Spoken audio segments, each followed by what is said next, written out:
Bismillahirrahmanirrahim. Assalamualaikum warahmatullahi wabarakatuh.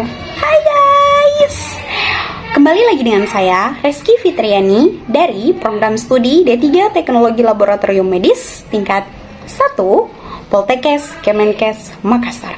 Kali ini kita akan membahas tentang anatomi fisiologi dari sistem reproduksi pria dan wanita. Nah, teman-teman, sistem reproduksi manusia biasanya melibatkan fertilisasi internal dengan hubungan seksual. Di mana dalam proses ini laki-laki memasukkan penis ke dalam vagina dan berejakulasi segmen yang mengandung sperma. Sebagian kecil dari sperma melewati leher rahim ke dalam rahim, kemudian ke saluran telur untuk pembuahan ovum.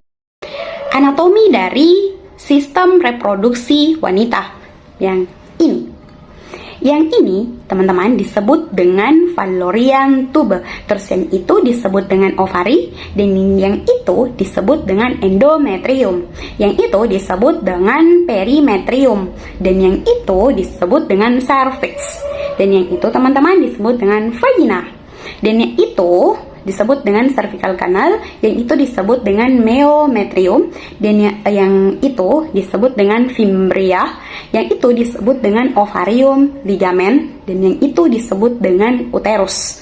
Itu disebut dengan uterine fundus, dan yang itu disebut dengan embrio.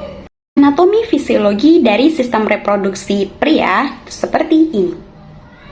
Yang itu disebut dengan seminal valve, yang itu disebut dengan ejaculator duct, yang itu disebut dengan rectum, yang ini anus, yang itu anus, terus yang itu disebut dengan vas deferens, yang itu disebut dengan epididymis, yang itu testis, dan yang itu disebut dengan scrotum.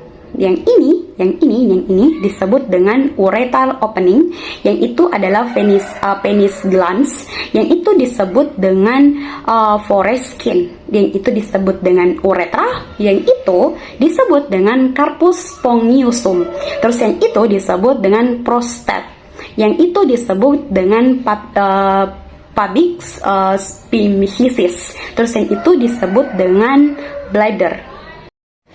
Fisiologi dari reproduksi pria dan wanita. Untuk pria, secara garis besar, organ reproduksi pria berfungsi untuk menghasilkan air mani dan sperma, kemudian memasukkan sperma ke dalam organ reproduksi wanita untuk proses pembuahan. Sedangkan reproduksi pada wanita berfungsi untuk menghasilkan sel telur atau disebut dengan ovum. Sistem reproduksi akan mengangkat sel telur ke tempat pembuahan yang biasanya terjadi di saluran tuba.